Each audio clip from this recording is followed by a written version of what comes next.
এই যে দেখছেন, উনি কি করছেন জানেন? কংসাবতীর নদীর চরে উনি দাড়ি বানাচ্ছেন। ওনার গ্রামে জল পৌঁছয় না। গ্রামের পাশে নদীতে এসে জল তুলতে হয়।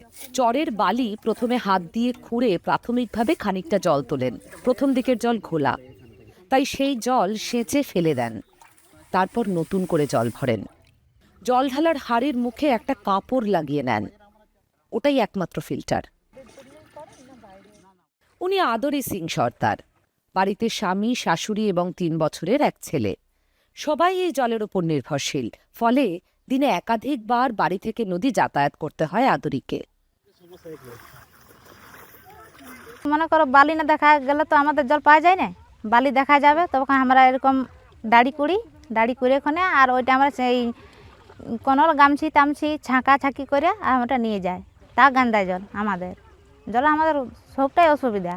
দিনটায় 5 বের আসা যা করতে হয়। আমাদের জল তুলতে আসা হয়, আধা কিলোমিটার জল তুলে নিয়ে যেতে হয়। 2018-তে বিয়ে করে বলরামপুর থেকে পটমপুত্রায় এসেছেন আদরি। বলরামপুরে জলের এই তীব্র কষ্ট সহ্য করতে হয়নি। না, বলরামপুরে জলের কষ্ট ছিল না। কুয়ো আছে, বোরিংও আছে, টাইম কলও আছে, সবই আছে, পুকুরও আছে। মানে চান তার করতে কোনো অসুবিধা ছিল না। এখানে আসার পর অসুবিধা, জলের খুবই অসুবিধা। মানে আমাকে আধা কিলোমিটার জল আনতে যেতে হয়। নদী থেকে দাড়ি করে জল আনতে হয়। দাড়িটা মানে করো ওই আমার কুড়িয়েক্ষণে আর ওই জলটা মানে ঝিটে আর আমরা তুলে নিয়ে আসি বাড়ি। পটমপুত্রা গ্রামে কুয়ো নেই, নলকূপ নেই, টাইম কলও নেই। সরকারের জল জীবন প্রকল্প এখনো স্পর্শ করেনি এই গ্রামকে। ব্লকে ব্লকে পাম্পিং স্টেশন তৈরির কাজ শুরু হলেও অভিযোগ, পরিকল্পনার অভাবে পাম্পিং স্টেশন লাগোয়া গ্রামেও জল পৌঁছয় না। অভিযোগ, নেতাদের বলেও কোনো লাভ হয়নি। ভোট চাইতে আসে, আমরা বলি অনেক অ্যাপ্লাই করেছি কিংবা অনেক আমরা বলেওছি, কিন্তু আমাদের ওই বলে দিব আর আমাদেরকে দেই নাই। ভোটটা পাওয়ার পরে ওরা যে আপনার থাকে যায়, আমাদের আর গ্রাহ্য করে নাই। যে পটমপুরা গ্রামে লোক আছে, ওদের জলের অসুবিধা আছে, ওইটি কেউ করে না। আমরা এই মুহূর্তে দাঁড়িয়ে আছি পুরুলিয়ার মূল নদী কংসাবতীর ধারে। গ্রীষ্মকাল, জল প্রায় শুকিয়ে গেছে, কিন্তু বেশ কয়েকটা জায়গায় এখনো জল আছে। এই অঞ্চলেই 2টি ব্লকের 2টি জল প্রকল্প রয়েছে। একটা কুদাগাড়া জল প্রকল্প আর একটা সিন্দ্রি চাশমোর জল প্রকল্প। এই পারে একটা পাম্প হাউস, ওই পারে আরেকটা পাম্প হাউস। আর যেইখানে আমরা দাঁড়িয়ে আছি তার 100 মিটার দূরে শুরু পটমপুত্রা গ্রাম, আর সেখানে জল পৌঁছয় না। মাঝপথে সরকারি প্রকল্প গড়ে উঠেছে কিছু কিছু প্রকল্পগুলোতে, কিন্তু সেই প্রকল্পের উপরে গ্রামের মানুষ পুরোপুরি জল পাচ্ছেন না। হয়তো কোনো দেখা যাচ্ছে যে কোনো একটা পাড়া জল পাচ্ছে, কিন্তু আবার 2টো পাড়ায় জল পাচ্ছে না। কিন্তু দেখা যাচ্ছে যে এখানে আমাদের জলের সোর্স রয়েছে, কংসাবতী নদী রয়েছে। এই কংসাবতী নদীর থেকে জলের কোনো সমস্যা নেই, কিন্তু সঠিক পরিকল্পনা যদি করা যেত এবং এই গ্রামগুলো, যে গ্রামগুলো পটমপুরা, বাবুন্ডার বেশ কয়েকটি গ্রাম পাড়া রয়েছে, সেগুলো তারা জল পেত। রাজ্য সরকারের থেকে প্রকল্প নেওয়া হয়েছে, জল জীবন মিশন প্রকল্প এই আন্ডারে রয়েছে।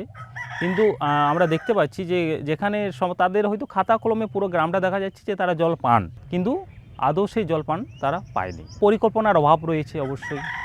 আমরা দেখেছি যে বারবার এই নিচ থেকেই বেআইনিভাবে বালি উত্তোলনের ফলে কী হচ্ছে, যে এই প্রকল্পগুলো ব্যাহত হচ্ছে। কংসাবতী নদীর যে জল প্রকল্প তারই একটা পাম্প ছিল, এটা বর্তমানে ভেঙে গেছে। এটা ভেঙে যাওয়ার কারণ হিসেবে বলা হয় যে আশেপাশ থেকে বালি উত্তোলন হয়েছে। নিয়ম অনুযায়ী জল প্রকল্পের 500 মিটারের মধ্যে বালি উত্তোলন করা যায় না। জলের জন্য, জল তোলার জন্য এই পাম্পগুলোকে বালির মধ্যে থাকতে হয়। কিন্তু অভিযোগ, এই অঞ্চলে ব্যাপকভাবে বেআইনি বালি উত্তোলনের কাজ হয়। ফলে ভেঙে পড়ছে জল প্রকল্পের পাম্পগুলো। পুরুলিয়াতে ভৌগোলিক কারণে জল চিরকালই অপ্রতুল। সরকার প্রকল্পের ঘোষণা করেছে, কিছু কাজও হয়েছে, কিন্তু এখনও প্রতিটি মানুষের কাছে পরিশ্রুত পানীয় জল পৌঁছয়নি। এই জেলায় 87.3% মানুষই গ্রামবাসী। তাদের সিংহভাগই গ্রীষ্মের তীব্র জলকষ্টে ভোগেন। পুরুলিয়া 1, রঘুনাথপুর 1 ব্লক সহ এই জেলায় প্রায় 29 থেকে 38% অঞ্চল খরাপ্রবণ। অযোধ্যা পাহাড়ের পাদদেশে আদিবাসী অধ্যুষিত গ্রাম চুলাপানি। নামে পানি থাকলেও গ্রামে পানি প্রায় শেষ। হেঁটে একটা কুয়ো থেকে জল তুলতে যান সাধারণ মানুষ। এখন এপ্রিল, এর মধ্যেই সেই কুয়োতে জল তলানিতে ঠেকেছে। এখন যতটা জল আছে এই কুয়োতে কতদিন চলবে? 1 মাস না তো 2 মাস, তারপরে ওই নদী যাবো, নদীতে ডাডি করবো আর নিয়ে আসবো। 2 কিলোমিটার হেঁটে নিয়ে জল আনতে আসি আমরা, 3-4 বাজতে হয়। আমাদের গরমকালে খুব কষ্ট হয়। ও বললে কি ঘরে ঘরে নলকূপ দিব, ও কি টাঙ্কি বলে না, ও টাঙ্কিটা। তারপরে আর 2-3 দিন আসলো লোক আর বললো আর আসলোই না। দিদি এখানে জলের সমস্যা খুবই সমস্যা। গরমের কাল আমাদের জল একটুও থাকে না। 1 মাস থেকে 2 মাস থেকে সামনে যে কুয়াটা দেখতে পাচ্ছেন, এই কুয়াতে 1 মাস থেকে 2 মাস মতন চলবে, আর তারপরে এই কুয়াতেও জল দেখতে পাবে না।